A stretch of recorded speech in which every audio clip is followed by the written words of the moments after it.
ناظرین السلام علیکم ورحمۃ اللہ وبرکاتہ۔ خلاصہ قرآن مجید کے حوالے سے آج 22ویں پارے کا ہم نے مطالعہ کرنا ہے۔ سورہ احزاب کا مطالعہ چل رہا ہے۔ سورہ احزاب کے بڑے موضوعات میں سے ایک تو غزوہ خندق تھا، اور دوسرا جو ہے وہ کچھ فیملی لائف، سوشل ایشوز یا سوسائٹی سے متعلق اور خاص طور پہ ستر و حجاب سے متعلق کچھ احکامات بیان کیے گئے۔ تو 22ویں پارے کا آغاز بھی جو ہے وہ انہی احکامات سے ہوتا ہے۔ ان میں سے دو احکامات خاص طور پہ، اور یہ بھی ازواج مطہرات کے حوالے سے بیان ہوئے، لیکن ظاہری بات ہے قرآن جہاں اللہ کے نبی صلی اللہ علیہ وسلم کو مخاطب کر کے حکم دیتا ہے کہ یا ایھا النبی، اے نبی صلی اللہ علیہ وسلم، تو اس سے مراد یہ نہیں ہوتی کہ اب وہ حکم صرف اللہ کے نبی کے لیے، ظاہری بات ہے وہ امت کے لیے بھی ہے۔ تو اسی طرح سے ازواج مطہرات کو جو احکامات دیے گئے وہ اس امت کی تمام عورتوں کے لیے بھی ہیں۔ تو یہاں پہ دو قسم کے احکامات دیے گئے ازواج مطہرات کو۔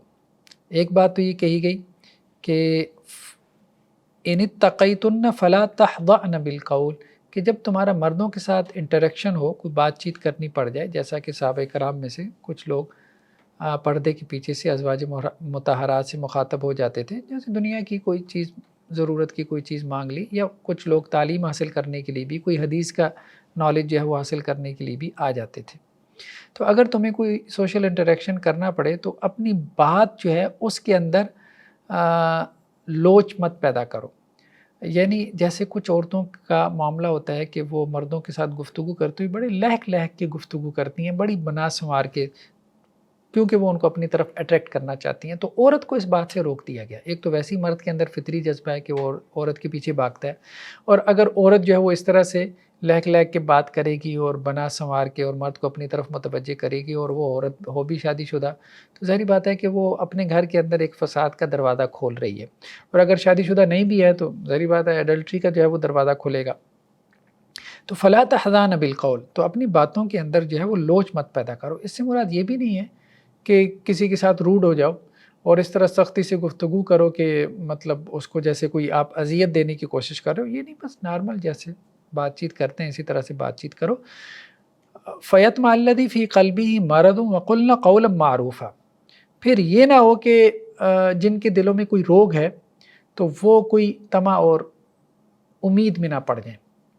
تو اگر عورت جو ہے وہ اپنی بات میں نرمی پیدا کرے، تو سارے مرد ایک جیسے نہیں ہوتے، سب کا تزکیہ نفس نہیں ہوا ہوتا، سب کے دل جو ہے وہ ایک جیسے نہیں ہیں یا پاک صاف نہیں ہیں۔ تو جس کے دل میں بیماری ہے، تو یا جو بیمار ہے نفسیاتی اعتبار سے یا اپنے دل کے اعتبار سے، تو وہ پھر کوئی امید لگا لے گا، اور پھر عورت کو یہ شکایت ہوتی ہے کہ جی ہراسمنٹ ہو رہی ہے اور میرے ساتھ یہ ہو رہا ہے وہ ہو رہا ہے۔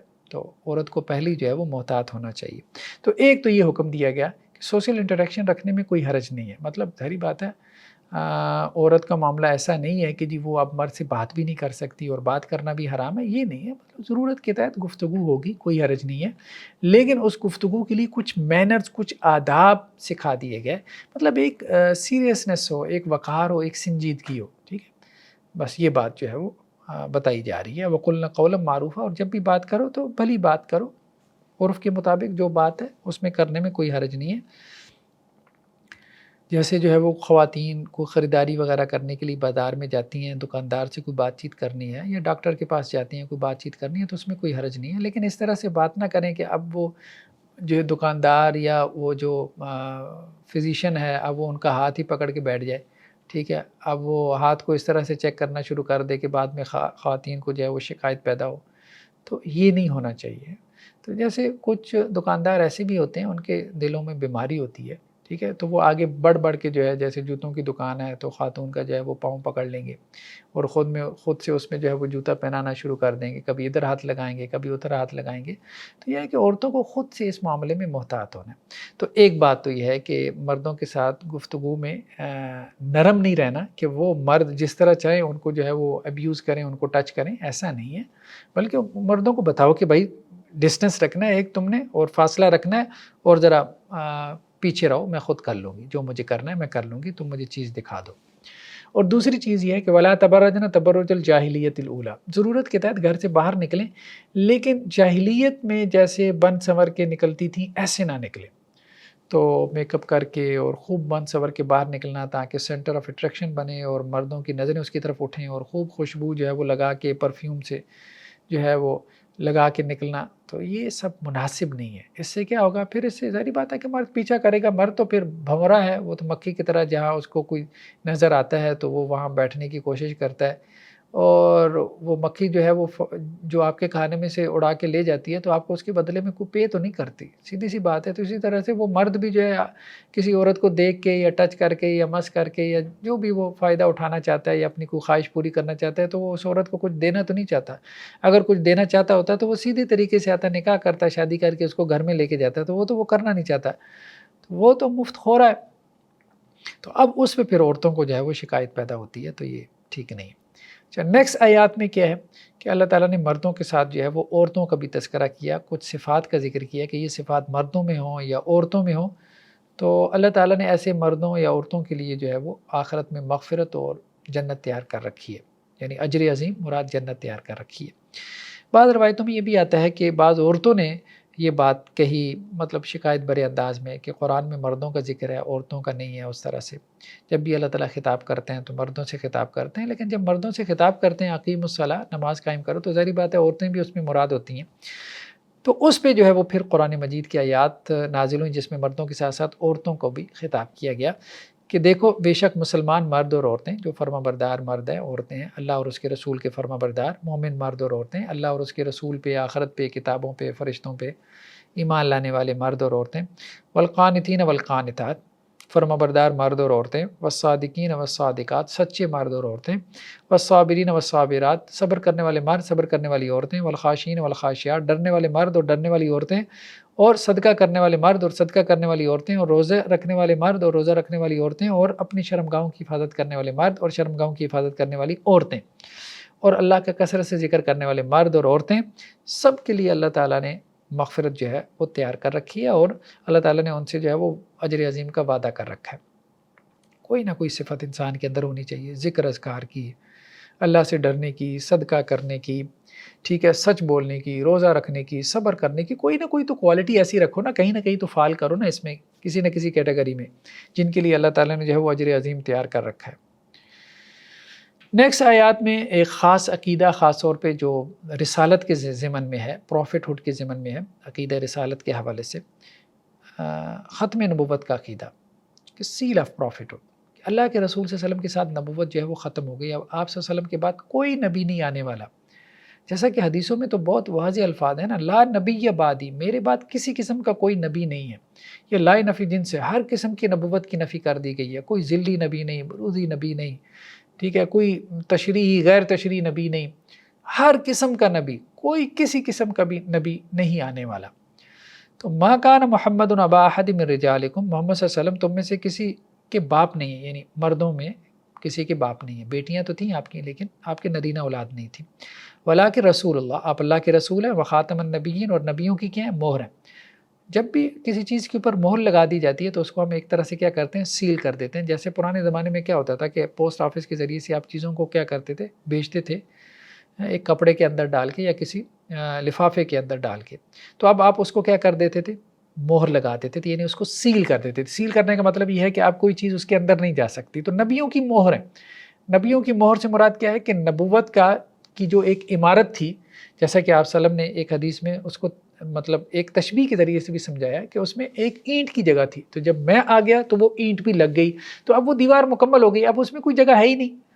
تو گویا کہ آپ صلی اللہ علیہ وسلم نے کیا کیا کہ نبوت کا جو سلسلہ تھا اس پہ مہر لگا دی، اب وہ سیل ہو گئی، اب اس کے اندر داخل ہونے کا کوئی چور دروازہ نہیں رہ گیا کہ کوئی بندہ کہے کہ جی میں ذلی نبی ہوں، ذل سائے سے ہے۔ کچھ لوگوں نے ایسے بھی دعوے کی ہیں کہ جی ہم ذلی نبی ہیں، مطلب وہ یہ دعویٰ کرتے ہیں کہ جی اللہ کے رسول صلی اللہ علیہ وسلم تو تشریعی نبی ہیں، یعنی ہم کوئی نئی شریعت تو نہیں لے کے آئے، ہم تو اللہ کے رسول صلی اللہ علیہ وسلم کی شریعت کو ہی فالو کریں گے، ہم تو آپ کا سایہ ہونے کی وجہ سے ایک ذلی نبی ہیں۔ تو اس قسم کے اسٹوپڈ قسم کے دعوے ہمارے یہاں آئے روز لوگ کرتے رہتے ہیں، سوشل میڈیا پہ بھی دیکھیں، کوئی اپنے آپ کو مسیح کہہ رہا ہے، کوئی مہدی کہہ رہا ہے، کوئی جو ہے وہ اپنے آپ کو مطلب کچھ ایسی بھی ہے جو خدا ہونے کا دعویٰ کر رہا ہے، کسی کو جو ہے وہ خواب میں اتنی مرتبہ خدا نظر آئے، کسی کو جو ہے وہ اتنی مرتبہ جو ہے وہ مطلب مختلف قسم کے دعوے ہیں، کلیمز ہیں، ایک نہیں ہے، یہاں سینکڑوں ہیں، بھرے پڑے ہیں لوگ، اور دو دو چار چار لوگ جو ہے وہ اپنے پیچھے لگائے ہوئے ہیں، اور سب کے دعوے آپس میں متضاد اور آپس میں ٹکرائے جا رہے ہیں۔ دیکھیں اللہ کے رسول صلی اللہ علیہ وسلم نے نبوت کا دعویٰ کیا، ٹھیک ہے، تو آپ صلی اللہ علیہ وسلم جو ہے وہ آپ کی لائف دیکھیں، آپ کی 40 سالہ زندگی ہے نبوت کے دعوے سے پہلے، جس میں ایک جھوٹ آپ ثابت نہیں کر سکتے، ایک جھوٹ نہیں ثابت کر سکتے۔ مشرکین مکہ آپ کو صادق اور امین کہتے تھے۔ سچے نبی کی سب سے بڑی علامت کیا ہے؟ کہ وہ سچا ہے، اس کی زندگی میں کبھی جھوٹ نہیں ہوگا، کبھی جھوٹ نہیں ہوگا۔ جس کی زندگی میں جھوٹ ہے وہ نبی نہیں ہو سکتا۔ تو جن لوگوں نے بھی نبوت کے جھوٹے دعوے کیے تو آپ دیکھیں گے انہوں نے بڑے بڑے جو ہے وہ اپنے مخالفین کے بارے میں دعوے کیے کہ یہ ہو جائے گا، وہ ہو جائے گا، لیکن وہ سب دعوے جھوٹے ثابت ہوئے۔ تو ان کی زندگی میں آپ کو جھوٹ نظر آئے گا، لوگ ان کو ایک جھوٹا ہونے کی حیثیت سے، کذاب ہونے کی حیثیت سے جو ہے وہ پہچانتے ہیں یا مانتے ہیں۔ تو بہرحال نبی جو ہے اس کی زندگی میں آپ جھوٹ نہیں دکھا سکتے، سچا نبی۔ اور جو جھوٹا نبی ہوگا، ساری بات اس کی زندگی میں آپ کو جھوٹ ہی ملے گا۔ تو سچے اور جھوٹی نبی میں آپ کیسے ڈیفرینشیٹ کر سکتے ہیں؟ اسی طرح سے سچے نبی کے اخلاق کسی اور معیار کے اوپر ہوں گے۔ سچا نبی جو ہے وہ گالی دینے کا سوچ بھی نہیں سکتا، جھوٹا نبی جو ہے وہ آپ کو اپنے دشمنوں کو جو ہے وہ منہ بھر جو ہے وہ گالیاں دیتا ہوا نظر آئے گا۔ تو یہ معاملہ ہے، اخلاق کا ایک معیار ہوتا ہے، نبی اس سے گرتا نہیں ہے۔ تو کسی شخص کے جھوٹا ہونے کے لیے اتنا ہی کافی ہے کہ وہ لوگوں کو گالیاں بکتا ہو، ٹھیک ہے، اور جو ہے وہ اس کی زندگی میں بہت سارے جو ہے وہ جھوٹ ثابت ہوں، ٹھیک ہے، اور وہ فوش جو ہے وہ زبان استعمال کرتا ہو، مطلب اس کی اپنی کتابوں میں ہو۔ تو ہمارے ہاں بہت سارے لوگوں نے نبوت کے جھوٹے دعوے کیے، جیسے کہ عصر حاضر میں غلام احمد قادیانی، اس کے دعوے نبوت پہ تو بہت سارے لوگ جو ہے وہ ایمان بھی لے کے آئے۔ پھر ہمارے ہاں جو ہے وہ قانون سازی ہوئی ہے، آئینی طور پہ جو ہے وہ پاکستان کے اندر ہمارا جو 73 کا آئین ہے، کانسٹیٹیوشن ہے، اس کے اندر قادیانیوں کو جو ہے وہ نان مسلم ڈکلیئر کیا گیا۔ اس کی وجہ یہ ہے کہ اللہ کے رسول صلی اللہ علیہ وسلم آخری نبی ہیں۔ جو آپ صلی اللہ علیہ وسلم کو آخری نبی نہیں مانتا، آپ کے بعد بھی کسی کو نبی مانتا ہے، تو اس کا اسلام سے کوئی تعلق نہیں۔ کیونکہ یہ فنڈامنٹل بلیفز ہیں، 6 بلیفز فنڈامنٹل بلیفز ہیں۔ ان میں سے کسی ایک بلیف کا بھی آپ نے انکار کر دیا تو آپ دائرہ اسلام سے خارج ہیں۔ ان میں کیا ہے؟ Believe in God, believe in prophethood, اور believe in the last day, آخرت کو نہیں مانتے، believe in the sacred book, sacred scripture, اور believe in divine decree, predestination, اور بلیف ان اینجلس۔ یہ آرٹیکلز آف فیتھ جسے ہم کہتے ہیں، تو ان میں سے ایک رسالت کے اوپر ایمان ہے۔ تو رسالت بہت بنیادی ایمان ہے، ایمانیات کی فہرست میں سے ہے، تو اس پہ ختم نبوت کے اوپر ایمان لانا بہت ضروری ہے۔ آپ صلی اللہ علیہ وسلم کی ایک حدیث بھی ہے کہ میرے بعد 30 دجال آئیں گے، قذاب آئیں گے، ٹھیک ہے، جو نبوت کا جھوٹا دعویٰ کریں گے۔ اور تو اور حضرت مسیح علیہ السلام، انجیل میں دیکھ لیں، حضرت مسیح علیہ السلام کی عبارتیں آپ کو مل جاتی ہیں۔ تو انجیل میں بھی یہ بات موجود ہے کہ حضرت مسیح علیہ السلام قیامت سے پہلے آئیں گے، اور حدیثوں میں بھی ہے کہ آئیں گے۔ لیکن انجیل میں حضرت مسیح علیہ السلام کیا کہہ رہے ہیں اپنے حواریوں کو؟ کہ بہت سے میرے نام سے آئیں گے، جھوٹے ہوں گے، میرے نام سے آئیں گے، ان کو پہچاننا۔ یہ آپ کو انجیل میں بھی مل جاتا ہے۔ تو ہمارے یہاں تو ہے ہی ہے، ہماری حدیثوں میں بھی ہے۔ تو یہ ہے کہ بہت سارے لوگوں نے نبوت کے جھوٹے دعوے کیے، تو اللہ کے رسول صلی اللہ علیہ وسلم پہ سیل آف پروفٹ ہوڈ، نبوت ختم ہو گئی۔ اب حضرت عیسیٰ علیہ السلام بھی آئیں گے تو آپ صلی اللہ علیہ وسلم کے ایک امتی ہونے کی حیثیت سے آئیں گے، نبی ہونے کی حیثیت سے نہیں آئیں گے۔ نیکسٹ آیات میں کسی کے گھر جو ہے وہ دعوت پہ جانے کے آداب کو بیان کیا گیا۔ اللہ کے رسول صلی اللہ علیہ وسلم آپ کے گھر میں بہت دفعہ جو ہے وہ صحابہ کرام کو بلوایا جاتا تھا، کھانا پکتا تھا، تو ایسے میں لوگ جو ہے وہ بعض اوقات بہت پہلے آ کے بیٹھے رہتے تھے، پھر کھانا کھا کے بھی بیٹھے رہتے تھے، اٹھتے نہیں تھے۔ اب آپ صلی اللہ علیہ وسلم کی ایک پرسنل لائف بھی تھی، اور آپ حیا اور شرم محسوس کرتے تھے لوگوں کو کہتے ہوئے کہ آپ چلے جائیں۔ اس پہ پھر اللہ سبحانہ و تعالیٰ نے کہا کہ دیکھو، آپ اللہ کے رسول صلی اللہ علیہ وسلم کے گھر میں آتے ہیں، ٹھیک ہے، کھانا کھایا، کھانا کھا کے آپ چلے جایا کریں۔ آپ صلی اللہ علیہ وسلم کی پرسنل لائف ہے، آپ شرم محسوس کر رہے ہوتے ہیں، حیا کی وجہ سے کچھ کہہ نہیں پاتے، لیکن اللہ تعالیٰ شرم محسوس نہیں کرتا۔ اب یہ صرف اللہ کے رسول کے لیے خاص نہیں ہے، جس کے یہاں بھی آپ جاتے ہیں وہاں ڈیرا ڈال کے نہ بیٹھ جائیں، ٹھیک ہے، اب جائیں مہمان کے طور پہ جائیں کسی کے یہاں، بس ایک مناسب سا وقت گزاریں، کھانا وغیرہ اگر انہوں نے پیش کر دیا اس کو کھائیں اور پھر واپس آئیں۔ گھر والے ہیں، اب لیٹ نائٹ آپ وہاں بیٹھے رہیں، گھر والے تنگ ہو رہے ہیں، انہوں نے برتن دھونے ہیں، مطلب عورتوں کے جیسے ان کے کام کاج ہیں، تو ان تو اپنے کام کاج کی ٹینشن ہوتی ہے، انہوں نے آرام کرنا ہے، بچوں کو سنبھالنا ہے، تو کسی کے لیے بوجھ نہ بنے دعوت کے نام پہ، مناسب سا وقت گزار کے جو ہے وہ آ جائیں تاکہ اگلا بھی ریلیکس رہے، وہ یہ نہ سوچے کہ میں نے اس کی دعوت کر کے کوئی غلطی کی ہے۔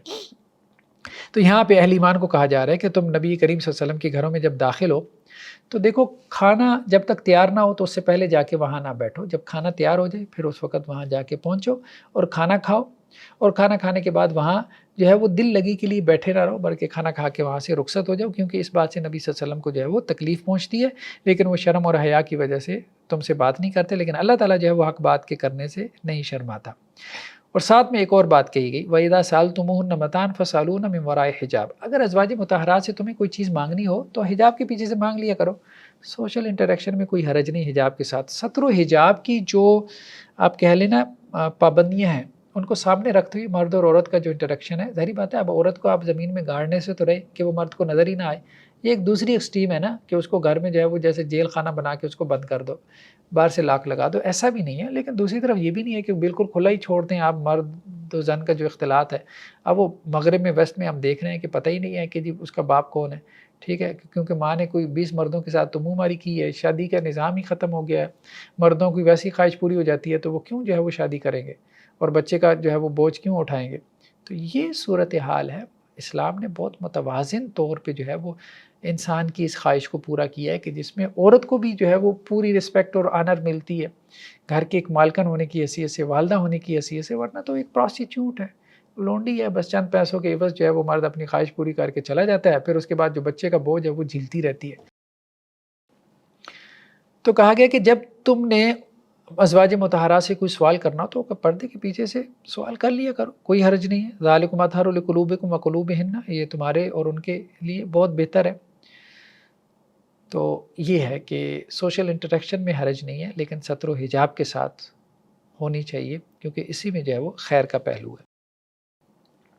نیکسٹ آیات میں یہ بات کہی جا رہی ہے کہ اللہ اور اس کے فرشتے جو ہے یصلون علی النبی، نبی صلی اللہ علیہ وسلم پہ درود بھیجتے رہتے ہیں۔ یعنی اللہ کا درود بھیجنا کیا ہے؟ رحمت بھیجنا، اور فرشتوں کا کہ اللہ سے دعا کرتے ہیں کہ یا اللہ محمد صلی اللہ علیہ وسلم کے اوپر جو ہے وہ آپ رحمتیں بھیجیں۔ تو اہل ایمان تم بھی نبی کریم صلی اللہ علیہ وسلم پہ درود بھیجو اور آپ صلی اللہ علیہ وسلم کے اوپر سلامتی بھیجا کرو۔ تو صحابہ کرام نے عرض بھی کیا اللہ کے رسول صلی اللہ علیہ وسلم، سلام تو ہم جانتے ہیں، نماز میں بھیجتے ہیں السلام علیکم ایھا النبی، تو آپ کے اوپر ہم صلاح کیسے بھیجیں، یعنی درود کیسے بھیجیں؟ تو پھر اللہ کے رسول صلی اللہ علیہ وسلم نے وہ درود سکھایا جو ہم نماز میں پڑھتے ہیں، جیسے درود ابراہیمی کہتے ہیں کہ میرے اوپر اس طرح سے درود بھیجو، اللہم صلی علی محمد وعلی آل محمد کما صلیت علی ابراہیم وعلی آل ابراہیم انک حمید مجید، اللہم بارک علی محمد وعلی آل محمد کما بارکت علی ابراہیم وعلی آل ابراہیم انک حمید مجید۔ اس کو مختصر بھی کر سکتے ہیں، اللہم صلی علی محمد وعلی آل محمد، یا اللہم صلی علی محمد، اس کو بھی مختصر کر سکتے ہیں، ٹھیک ہے۔ صلی اللہ علیہ وسلم، کچھ لوگ یہ بھی کہہ دیتے ہیں صلی اللہ وسلم، اس طرح بھی کہا جا سکتا ہے، تو مطلب اس کو اختصار بھی کیا جا سکتا ہے، ٹھیک ہے، اس میں کوئی حرج نہیں ہے، لیکن بہتر یہی ہے کہ درود ابراہیمی پڑھا جائے۔ اور پھر کچھ درود ایسے ہیں کہ جن میں شرکی الفاظ ہیں، جو لوگوں کی اپنی طرف سے بنائی ہوئی درود ہے، جیسے درود تنجینا وغیرہ ہے، ٹھیک ہے، ان کو اوائڈ کرنا چاہیے۔ دیکھیں اللہ کے رسول صلی اللہ علیہ وسلم سے پوچھا گیا کہ کیسے درود بھیجیں، کیسے درود بھیجیں، تو آپ صلی اللہ علیہ وسلم نے بتایا کہ بھائی اس طرح سے آپ درود بھیجیں، یعنی کچھ درود کے سیغے آپ صلی اللہ علیہ وسلم نے سکھا دیے، ٹھیک ہے۔ تو جو سیغے آپ صلی اللہ علیہ وسلم نے سکھا دی کہ ان ورڈنگ کے ساتھ میرے اوپر درود بھیجو، تو بہترین یہی ہے کہ انہی الفاظ کے ساتھ درود بھیجیں۔ اب آپ صلی اللہ علیہ وسلم کہہ رہے ہیں کہ بھائی میرے لیے اس طرح سے دعا کرو، ہم کہہ رہے ہیں کہ نہیں جی جیسے ہمیں سمجھ آ رہی ہے ہم اس طرح سے دعا کریں گے، یہ تو کوئی سینس نہیں بنتی نا۔ تو اس لیے جو بھی آپ درود پڑھتے ہیں تو سب سے پہلے تو یہ بتائیں کہ اس کی سند کیا ہے، صحیح حدیث میں کہاں سے یہ ثابت ہوتا ہے۔ تو صحیح حدیث میں اگر یہ الفاظ موجود ہیں تو ٹھیک ہے، ان الفاظ کے ساتھ آپ درود پڑھ سکتے ہیں۔ ہاں آپ اس کو مختصر بھی کر سکتے ہیں، کوئی حرج نہیں ہے، اختصار میں کوئی حرج نہیں ہے، لیکن یہ ہے کہ نئے الفاظ جن میں شرکی الفاظ ہوں، یعنی درود تو بیسیکلی دعا ہے، درود یہ نہیں ہے کہ آپ اللہ کے رسول صلی اللہ علیہ وسلم سے درود کے نام پہ مانگنا شروع کر دیں، لیکن یہ کہا جا سکتا ہے کہ دوسرے الفاظ کے ساتھ بھی درود پڑھنے کا جواز ہے، جب تک کہ ان میں شرکی الفاظ نہ ہو، اور اگر تو ان میں شرکی الفاظ آ جائیں پھر تو وہ ثواب کے بجائے الٹا گناہ ہے، وہ تو آپ کو جو ہے وہ شرک میں دھکیل رہا ہے نا۔ نیکسٹ آیات میں مسلمان عورتوں کو پردے کا حکم دیا جا رہا ہے، اور یہ کہا جا رہا ہے کہ اے نبی صلی اللہ علیہ وسلم آپ اپنی بیویوں سے کہہ دیں کل ازواجک و بناتک، اور اپنی بیٹیوں سے، و نساء المومنین، اور مومنوں کی عورتوں سے۔ عام طور پہ پردے کے بارے میں جو احکامات قرآن میں آئے ہیں تو کچھ لوگ یہ سٹانس لے لیتے ہیں جو ذرا ماڈرنسٹ اپروچ رکھتے ہیں کہ جی اصل میں تو ازواج مطہرات کو حکم دیا گیا پردے کا۔ قرآن کی یہ آیت بالکل واضح ہے، کیا کہا جا رہا ہے؟ لازواجک، اپنی بیویوں کو حکم دیں، و بناتک، اور اپنی بیٹیوں کو، و نساء المومنین، اور مومنوں کی عورتوں کو بھی حکم دیں۔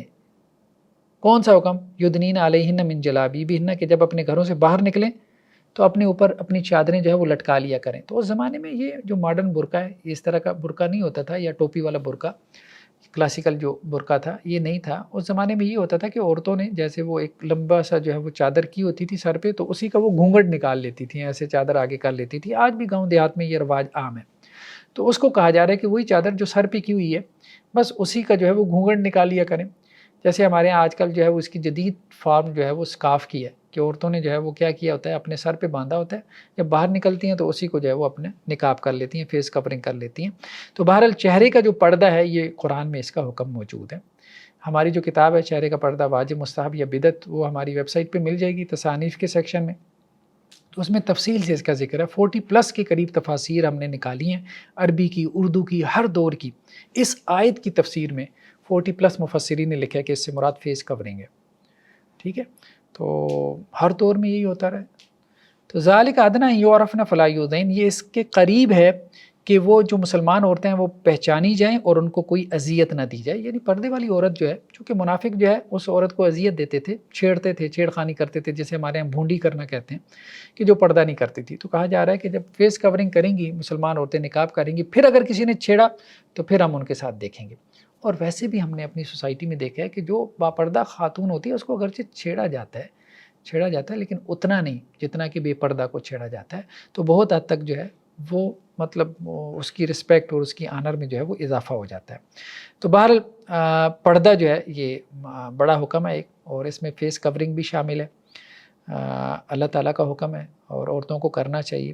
میجورٹی جو مسلمانوں کے جو فقہا کی، علماء کی ہے، وہ یہی کہتی ہے کہ فیس کورنگ ہے، اگرچہ بعض اہل علم کا، علماء کا قول یہ ہے کہ پردے سے مراد جو ہے، یعنی چہرے کا جو پردہ ہے یہ فرض نہیں ہے، یہ اوبلیگیٹری نہیں ہے، یہ ریکمینڈڈ ہے، یعنی یہ مستحب ہے، پریفرڈ ہے۔ تو آپ چہرے کا پردہ کر لیں تو اچھا ہے، ثواب ملے گا، نہیں کریں گے تو گناہ نہیں ہے۔ میجورٹی جو فقہا کی ہے وہ یہ کہتی ہے کہ چہرے کا پردہ اوبلیگیٹری ہے، واجب ہے، ضروری ہے۔ لیکن بعض علماء جیسے علامہ ناصر الدین البانی علیہ رحمہ وہ یہ کہتے ہیں کہ نہیں، یہ مستحب ہے، ریکمینڈڈ ہے۔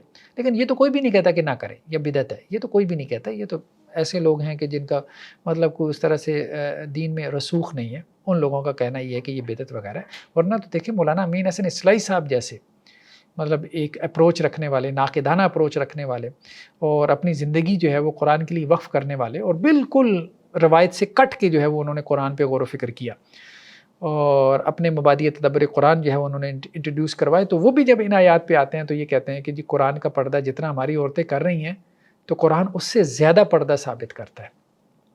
تو کچھ لوگوں نے یہ سٹانس لے لیا کہ جی اصل میں برصغیر کا پردہ ہے، ٹھیک ہے، بہت ساری چیزیں ہمارے یہاں رسم و رواج میں بھی آئی ہیں، ٹھیک ہے، کچھ شدت وغیرہ آئی ہے، لیکن یہ ہے کہ یہ جو پردہ ہے جسے ہم فیس کورنگ کہتے ہیں تو یہ برصغیر کا نہیں ہے، یہ 1400 سال سے عورتیں کرتی چلی آ رہی ہیں۔ ہر دور میں آپ کلاسیکل لٹریچر اٹھا کے دیکھیں تو آپ کو ملے گا، ٹھیک ہے۔ آپ مطلب حدیث کی شروحات اور مفسرین نے جو تفاسیر لکھی ہے انہیں اٹھا کے دیکھیں، وہ اپنی سوسائٹیز کا مفسرین احوال بیان کرتے ہیں کہ عورتیں ہمارے یہاں باہر نکلتی ہیں، نقاب کرتی ہیں۔ تو یہ تو اللہ کے رسول صلی اللہ علیہ وسلم کے زمانے سے چلا آ رہا ہے۔ ہاں، ڈیبیٹ ہم نے کہی کہ یہ پیدا ہوئی کہ وہ اوبلیگیٹری ہے فیس کورنگ یا وہ ریکمینڈڈ ہے، یعنی واجب ہے یا مستحب ہے۔ تو اس میں میجورٹی کا کہنا یہ ہے کہ واجب ہے، ہمارا رجحان بھی اسی طرف ہے۔ لیکن علامہ البانی یہ کہتے تھے کہ وہ ریکمینڈڈ ہے، یعنی عورت کر لے تو اس کو ثواب ملے گا، نہ کرے تو گناہ نہیں ہے۔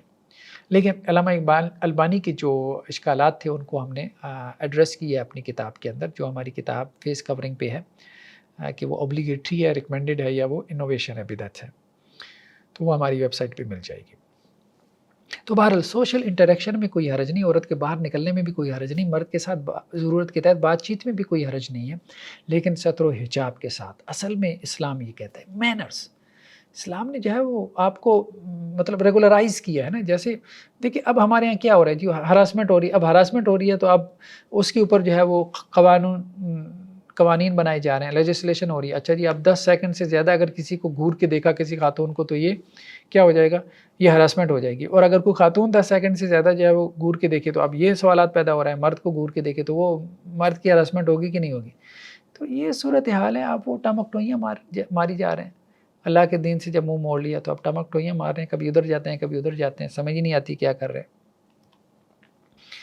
نیکسٹ جو ہے وہ سورہ سبا ہے، اس میں قوم سبا کا تذکرہ ہے۔ یہ خاص طور پہ نیچے کی طرف جو جنوبی عرب کا علاقہ کہلاتا ہے، مکہ سے نیچے دیکھیں نا، نیچے اب میپ کے اندر، تو یہ یمن کا جو علاقہ ہے خاص طور پہ، یہاں کافی زیادہ جو ہے وہ قومیں آباد نہیں، بڑی بڑی تہذیبیں پیدا ہوئیں، اوپر بھی پیدا ہوئیں شام اور عراق کی طرف، مکہ سے جو شمال کی جانب بنتی ہے، اور نیچے جنوب کی طرف بھی پیدا ہوئی ہیں۔ تو یہ میپ بھی ہم نے ایک دفعہ جو ہے وہ دکھایا تھا، اگر وہ آپ کے ذہن میں آ گیا تو بہت اچھی بات ہے۔ تو حضرت سلیمان علیہ السلام جو ہے یہ تو فلسطین، ارض فلسطین میں تھے، بالکل شمال کی جانب، اور نیچے جنوب میں جو ہے وہ ایک سلطنت تھی، ہزاروں کلومیٹرز کے جو ہے وہ فاصلے کے اوپر یہ نیچے جو یمن کا علاقہ تھا، تو یہاں پہ جو ہے وہ قوم سبا، اور ان کی جو ملکہ تھی وہ ملکہ سبا کہلاتی تھی. تو اس کا قصہ جو ہے وہ سورہ جو ہے وہ نمل کے اندر بھی ہم نے جو ہے وہ پڑھا ہے. تو حضرت سلیمان علیہ السلام کا جو تخت تھا وہ ہوا کے اوپر چلتا تھا. آج مطلب انسان نے جو ہے وہ ہوائی جہاز چلانا شروع کر دیا، لیکن یہ آج سے 3000 سال پہلے 1000 قبل مسیح میں حضرت سلیمان علیہ السلام جو ہے وہ ہوا کے اوپر ان کا تخت جو ہے وہ اڑتا تھا. اور قرآن یہ کیا کہہ رہا ہے کہ ہوا کو اللہ نے ان کے لیے مسخر کر دیا تھا، غدو و اشار و رواح و اشار.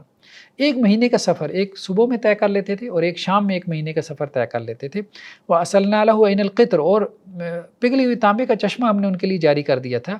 اور جنات جو ہر وقت جو ہے وہ ان کے کام کرتے رہتے تھے، جنات بھی ان کے لیے مسخر اللہ نے کر دیے تھے. وَمَن يَزِغْ مِنْهُمْ عَنْ أَمْرِنَا، اور جو جن ان میں سے جو ہے وہ ہمارے حکم سے کوتاہی کرتا تھا تو نُذِقْهُ مِنْ عَذَابِ السَّعِيرِ، تو ہم اس کو جہنم کی آگ کا پھر جو ہے وہ مزہ چکاتے. تو بہرحال حضرت سلیمان علیہ السلام کی حکومت چرند پرند پہ بھی تھی، ہواؤں پہ بھی تھی، جنات پہ بھی تھی. بہت بڑی سلطنت تھی جو اللہ نے حضرت سلیمان علیہ السلام کو جو ہے وہ دی تھی. تو اس میں بنی اسرائیل کے لیے بہرحال یہ ایک بڑی آزمائش تھی.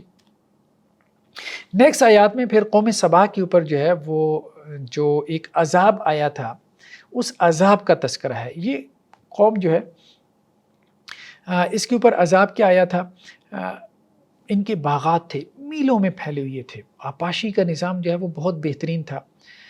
یہاں تک بھی تفسیری روایات میں آتا ہے کہ کوئی بندہ جو ہے وہ پھلوں کا ٹوکرا لے کے جو ہے وہ ایک طرف سے داخل ہوتا تھا دوسری طرف سے نکلتا تھا تو اسے پھل توڑنے کی ضرورت نہیں پڑتی تھی، وہ ٹوکرا جو ہے پھلوں سے بھر جاتا تھا. یعنی اتنا جو ہے وہ پھلوں سے لدے ہوتے تھے ان کے باغات جو ہے. تو اب اللہ تعالیٰ یہ کہہ رہے ہیں کہ دیکھو قوم سبا کے اندر تمہارے لیے نشانی ہے. جنتان یمین و شمال، دو ان کے باغات تھے، ایک دائیں اور ایک بائیں جانب. تو پیرلل جو ہے وہ کلومیٹرز تک پھیلے ہوئے تھے. تو اللہ تعالیٰ نے ان کو کہہ رکھا تھا کہ بھائی کھاؤ پیو لیکن اللہ کا شکر ادا کرو. فَأَعْرَضُوا فَأَرْسَلْنَا عَلَيْهِمْ سَيْلَ الْعَرِمِ، تو انہوں نے اللہ کی نعمتوں سے اعراض کیا تو ہم نے ان کے اوپر جو ہے بند کا عذاب بھیجا. وہ جو بہت بڑا انہوں نے ڈیم بنا رکھا تھا تو اس میں سوراخ ہو گیا اور وہ ڈیم آیا اور اس نے سب کچھ تباہ و برباد کر کے رکھ دیا. وَبَدَّلْنَاهُمْ بِجَنَّتَيْهِمْ جَنَّتَيْن، اور وہ جو دو باغات تھے جو پھلوں سے لدے رہتے تھے اور اس کی وجہ سے ان کی ساری تجارت چل رہی تھی، ان کو ہم نے بدل دیا دو ایسے باغات سے، ذواتَيْ أُكُلٍ حَمْطٍ وَأَثْلٍ وَشَيْءٍ مِّن سِدْرٍ قَلِيلٍ. کچھ بدمزہ قسم کے کڑوے کسیلے جھاڑیاں تھیں، کچھ تھوڑی سی بیری کے درخت تھے، بس یہ باقی رہ گئے. باقی سب کچھ سب معیشت اللہ تعالیٰ نے تباہ کر دی، برباد کر کے رکھ دی ان کی. کیوں؟ کیونکہ انہوں نے اللہ کی نعمتوں کے اوپر اللہ کا شکر ادا نہیں کیا. تو نتیجہ پھر یہی نکلتا ہے. تو اللہ تعالیٰ آج کی قوموں کو جو ہے وہ بتا رہے ہیں کہ دیکھیں پچھلی قوموں کی بڑی بڑی تہذیبیں، بڑی بڑی معیشتیں تھیں جن کے اوپر وہ اتراتے تھے. جیسے آج چائنا کی اتنی بڑی معیشت، امریکہ کی معیشت ہے، اس کے اوپر وہ اتراتے پھرتے ہیں، اللہ کا شکر ادا نہیں کریں گے. اگر ظلم کی روش اختیار کیے رکھیں گے اللہ تعالیٰ ان کو اس طرح سے نیچے گرائیں گے. اور ظاہری بات ہے جب وہ گرتے ہیں تو 2 دنوں میں تھوڑا گرتے ہیں. جیسے بننے میں صدیاں لگتی ہیں اسی طرح گرنے میں بھی صدیاں لگتی ہیں. تو اس کو جو ہے وہ نارمل سمجھ بیٹھتے ہیں اور پھر اس کے جو ہے وہ ہسٹری میں فیکٹر تلاش کرنے بیٹھ جاتے ہیں.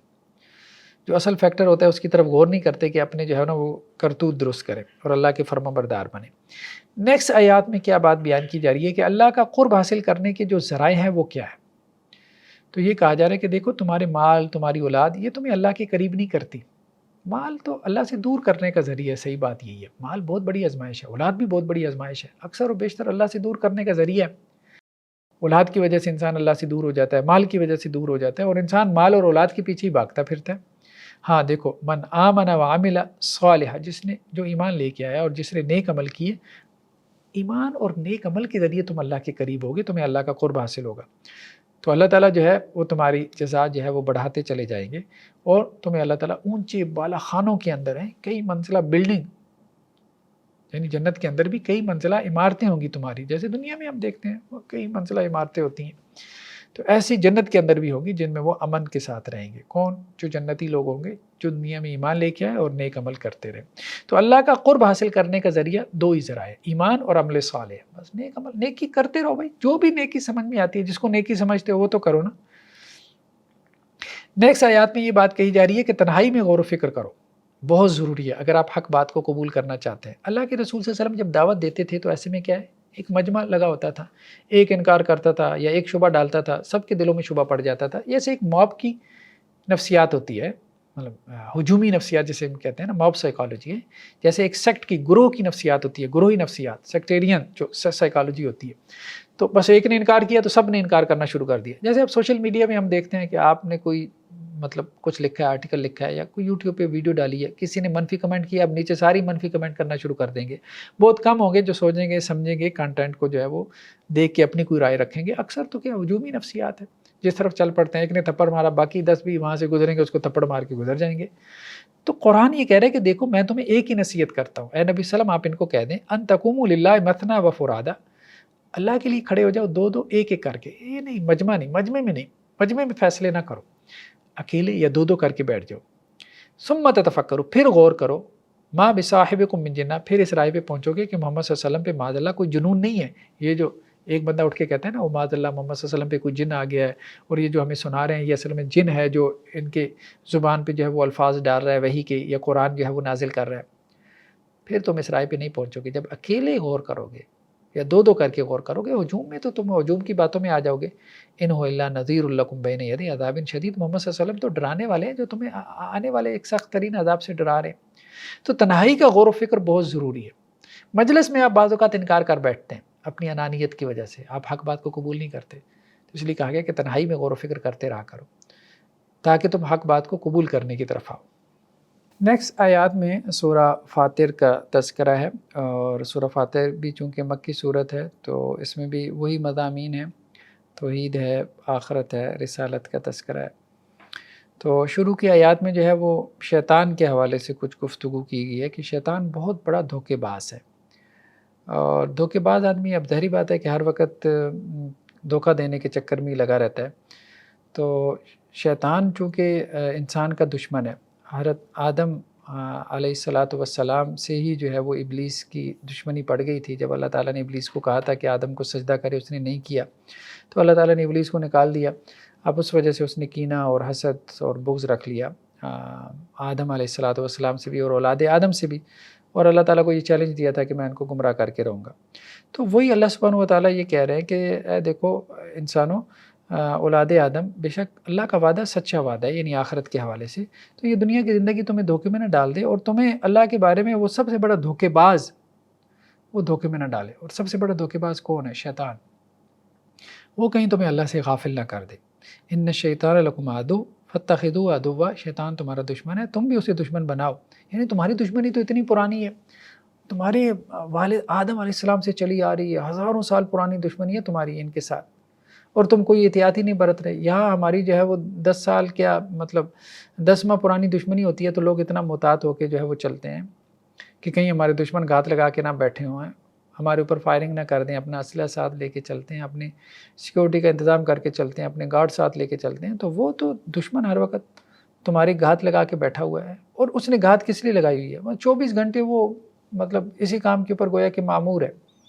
اس کی ڈیوٹی لگی ہوئی ہے کہ اس نے انسان کو گمراہ کرنا ہے اور اپنے ساتھ جہنم میں لے کے جانا ہے، کیونکہ اس کے بارے میں تو فیصلہ ہو گیا، اس نے تو جہنم میں جانا ہے شیطان کے بارے میں. اب وہ اولاد آدم کو بھی اپنے ساتھ لے کے جانا چاہتا ہے.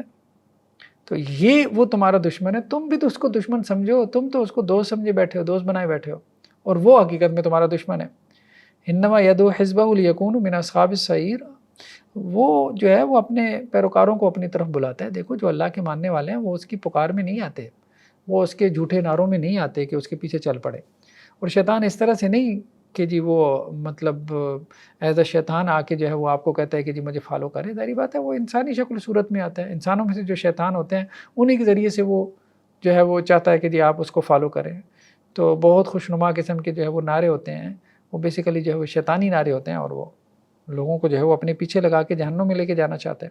تو شیطان جو ہے بہت بڑا دھوکے باز، اس کو اپنا دشمن سمجھو، اور جب اس کو تم اپنا دشمن سمجھتے ہو تو آپ اس سے محتاط رہنے کی کوشش بھی کرو کہ کہیں وہ مجھے سیدھے راستے سے بھٹکا نہ دے، گمراہ نہ کر دے، گناہ کے راستے پہ نہ ڈال دے، نیکی سے مجھے جو ہے وہ ہٹا نہ دے.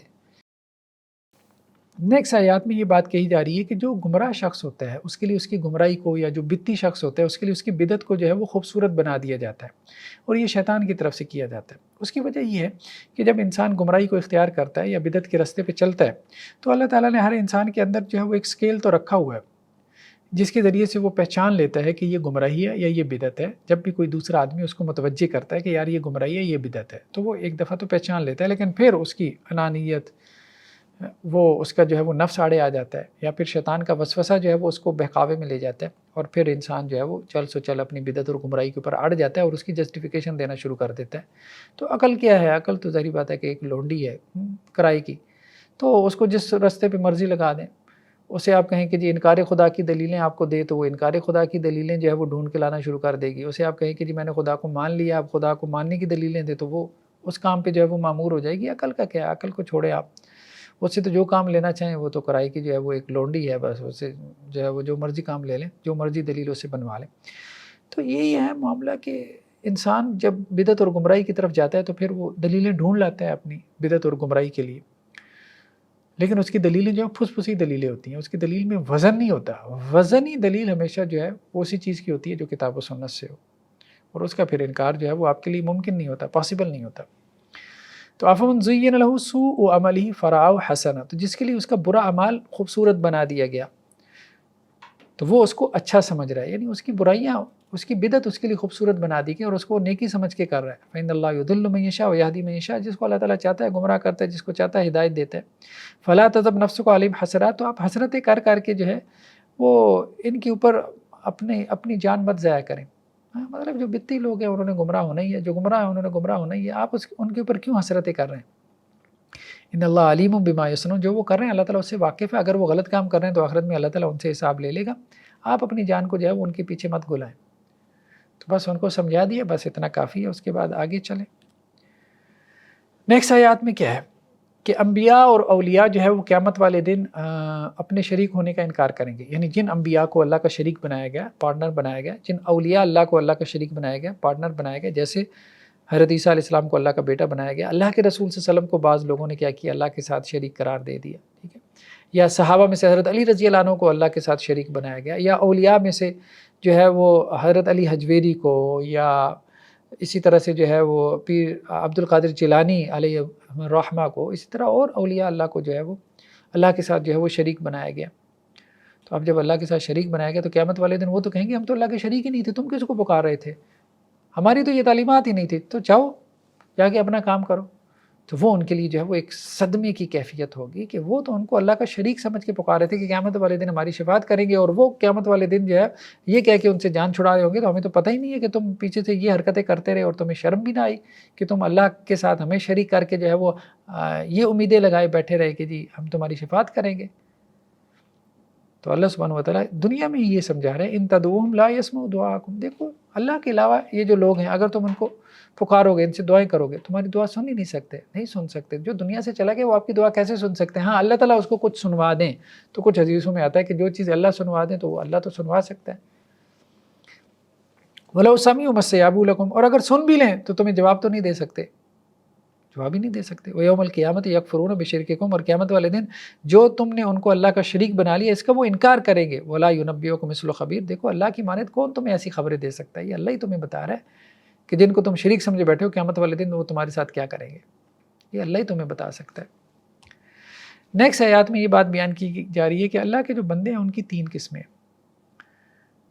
فرمایا گیا کہ جن لوگوں کو ہم نے کتاب کا وارث بنایا، یعنی اپنے بندوں میں سے جن کو ہم نے چن لیا اور جن کو ہم نے جو ہے وہ کتاب کا وارث بنایا. ٹھیک ہے. جیسے نبی آتے تھے مختلف قوموں کی طرف اور اللہ تعالیٰ کتاب نازل کرتے تھے، بنی اسرائیل میں بھی یہ تھا اور اس امت میں بھی ہے. تو اب کیا ہے کہ ایک قوم کو اللہ نے منتخب کر لیا، انہوں نے اپنی کتاب کا وارث بنایا، یعنی ان کی طرف اللہ نے اپنی کتاب بھیجی. اب اس قوم میں 3 قسم کے لوگ ہوتے ہیں. فَمِنْهُمْ ظَالِمٌ لِنَفْسِهِ، ایک تو وہ جو ظالم ہوتے ہیں، اپنی جان پہ ظلم کرتے رہتے ہیں، گناہ گار. وَمِنْهُمْ مُقْتَصِدٌ، اور کچھ درمیانے ہوتے ہیں، کبھی نیکی کبھی گناہ، کبھی ادھر کبھی ادھر، اسی طرح سے پینڈولم کی طرح، کبھی نمازوں پہ آ جاتے ہیں اور کبھی جو ہے وہ بالکل غفلت میں پڑ جاتے ہیں. وَمِنْهُمْ سَابِقٌ بِالْخَيْرَاتِ، اور کچھ ایسے ہیں جو نیکیوں میں آگے بڑھنے والے ہیں. یعنی ایک تو وہ ہے جو گناہ کی دلدل میں پڑے ہیں، اور ایک وہ ہے جو نیکی کے اندر ہے، اور ایک وہ ہے جو درمیان میں ادھر ادھر جو ہے وہ ڈاما ڈول ہو رہے ہیں، کبھی نیکی کبھی بدی، کبھی خیر کبھی شر کی طرف. 3 قسم کے لوگ ہیں. تو اصل میں بیانیے جو ہے نا، ہمیں یہ بات سمجھ میں آتی ہے اور ہم نے اپنی کتاب مکالمہ میں لکھا بھی ہے کہ بیانیے بیسیکلی 3 ہیں، ایک نہیں ہے. نیریٹو جو ہے وہ 3 ہے. یہ تینوں کیٹیگری کے لیے علیحدہ علیحدہ سے نیریٹو ہونا چاہیے. پہلے تو آپ نے یہ اسپیسیفائی کرنا ہے کہ یہ بندہ کس کیٹیگری میں فال کر رہا ہے، پھر اس کے اعتبار سے آپ نے اس کو اسٹریٹجی دینی ہے. دیکھیں جیسے شوبز میں بہت سارے لوگ ہیں، ٹھیک ہے، اب کچھ لوگ شوبز کو چھوڑ دیتے ہیں، دین کی طرف آ جاتے ہیں. بہت سی ایکٹریسز ہیں جنہوں نے پردہ کرنا شروع کر دیا، بہت اچھی بات ہے، اپریشیٹ کریں، لیکن شوبز تو ختم نہیں ہوا، سارے تو ادھر نہیں آئے. اب ایسے میں کچھ لوگ، ان کا ایمان کمزور ہے، وہ وہاں سے نکل نہیں پاتے، لیکن کچھ خیر کا کام کرنا چاہتے ہیں، تو ان کو کوئی خیر کی راہ سجھا دیں کہ وہاں بیٹھے بیٹھے کوئی خیر کا کام کر لیں. تو یہ بھی کم از کم ایک لیول تو ہے کرنے کا، کام کرنے کا. یعنی 100% نیکی نہ ہو سکے، یار 5% نیکی ہو جائے، یہ بھی کرنے کا کام تو ہے. 2% نیکی کر لو، یہ بھی کرنے کا کام تو ہے. آخرت میں یہ بھی تو کچھ نہ کچھ کسی نہ کسی درجے میں کام تو آئے گی. یہ ہے بیسیکلی میسج. اس کو سمجھنے کی ضرورت ہے. ہمارے مذہبی طبقہ جو ہے، ایک بڑا مذہبی طبقہ اس بات کو نہیں سمجھتا. وہ یہ سمجھتا ہے کہ نہیں بس یا ادھر یا ادھر. نہیں، ایسے نہیں ہے. درمیان میں بہت سارے لوگ ہیں، نہ ادھر ہے نہ ادھر ہیں. اب آپ کیا کریں گے؟ ان کے لیے بھی کوئی آپ اسٹریٹجی اور پلان کریں گے، ورنہ تو آپ ان کو نظر انداز کریں گے تو ظاہری بات ہے ایک بہت بڑا طبقہ جو ہے وہ اس کو خیر پہ لانے سے آپ محروم ہو جائیں گے. اب ایک بدترین سے بدترین مثال آپ کو دے سکتے ہیں کہ دیکھیں جی، اب جیسے ہمارے ہاں یہ انڈین جو ہے وہ ایک جسے بالی ووڈ کہتے ہیں، ان کی ایک پوری فلم انڈسٹری ہے. اب اس میں ایک شاہ رخ خان ہے، ایک ہیرو ہے، وہ بھی مسلمان ہے، نام کا مسلمان ہے، ٹھیک ہے. اب اس کی بیوی جو ہے وہ ہندو ہے. کئی میں نے پڑھا تھا کہ اس کا کہنا یہ ہے کہ میرے گھر میں مسجد بھی ہے، مندر بھی ہے، میرے گھر میں قرآن بھی پڑھا جاتا ہے، گیتا کی بھی تلاوت ہوتی ہے. کمال ہے. ایک وہ صورت ہے. دوسری طرف عامر خان کو دیکھ لیں، وہ بہت حد تک جو ہے وہ سلجھا ہوا انسان ہے، حج بھی کر کے آیا. چلو ٹھیک ہے، وہاں پہ بھی ہے، جیسا بھی ہے، وہاں کا جو بھی گند ہے وہ سارا اس میں بھی ہے. لیکن کم از کم آپ دیکھیں گے اس کے پروگرامز وغیرہ کچھ اس کے سامنے کوئی لائف کا مقصد ہے. چلو دین نہیں ہے، کچھ اور مقصد ہے، کوئی ویلفیئر اس کا مقصد ہے، کوئی سوسائٹی جو ہے اس کی جو ہے وہ ڈیولپمنٹ اس کا مقصد ہے. ٹھیک ہے، کم از کم وہاں بھی بیٹھا ہوا کچھ نہ کچھ، کوئی 1%، 0.1% کچھ نہ کچھ خیر کا کام کر تو رہا ہے یا کر تو سکتا ہے بندہ. تو وہاں جو فلم انڈسٹری میں بھی بیٹھا ہے، کم از کم آپ اسے یہ کہیں کہ یار اس سے نکلو، اگر نکل نہیں سکتے تو شاہ رخ خان نہ بنو، کم از کم عامر خان ہی بن جاؤ. تو یہ اسے ہم کہہ رہے ہیں کہ کوئی اسٹریٹجی جو ہے وہ دینا. جو بندہ جہاں بیٹھا ہوا ہے آپ اس کو اس دلدل سے نکالنے کی کوشش کریں، نہیں نکال سکتے، سب کو نہیں نکال سکتے. سیدھی سی بات ہے، یہ دنیا اسی طرح سے قائم ہوئی ہے، ہمیشہ سے یہی چلا رہا ہے، خیر و شر کی جنگ ہے، سارے لوگ خیر کے اوپر نہیں آتے. اب جو وہاں شر کی دلدل میں پھنسے ہیں تو وہاں کچھ وہ خیر کا کام کر لیں، تو بس ان کو آپ کچھ پلان دے دیں، اور ہو سکتا ہے کہ کوئی خیر کا کام ان کو آخرت میں کام آ جائے اور وہ بچ جائے. نیکسٹ آیات میں کیا ہے کہ زمین اور آسمان کو اللہ عز و جل نے تھام رکھا ہے. ان اللہ یمسک السماوات والارض، اللہ ہی ہے جس نے زمین اور ساتوں آسمانوں کو تھام رکھا ہے، ان تزولا کہ وہ گر نہ جائیں. وَلَئِن زَالَتَا إِن أَمْسَكَهُمَا مِنْ أَحَدٍ مِّن بَعْدِهِ، اور اگر وہ گر جائیں تو اللہ کے علاوہ تو کوئی ان کو تھامنے والا نہیں ہے. سمجھو، آج ہم کہتے ہیں گریویٹیشنل فورس نے تھام رکھا ہے. وہ بھائی گریویٹیشنل فورس کس نے پیدا کی، اس کا کریٹر کون ہے، یہ بات سمجھو. سادہ سی بات ہے، سامنے کی بات ہے. وہ خالق نے پیدا کی، اللہ نے پیدا کی. وہ گریویٹیشنل فورس اللہ ختم کرتے ہیں، تم کہاں سے لے کے آؤ گے؟ تم نے پیدا کی ہے، مطلب پلینٹس کے اندر. ٹھیک ہے نا، ایک پورا نظام ہے. ٹھیک ہے، سمجھ میں آ رہی ہے، آپ نے بات کو سمجھ لیا، ٹھیک ہے، ایکسپلور کر لیا آپ نے، ہاں آپ کی بڑی اچیومنٹ ہے. لیکن گریویٹیشنل فورس آپ نے نہیں پیدا کی، اس بات کو سمجھیں. اگر وہ ختم ہوگی کہاں سے لے کے آئیں گے؟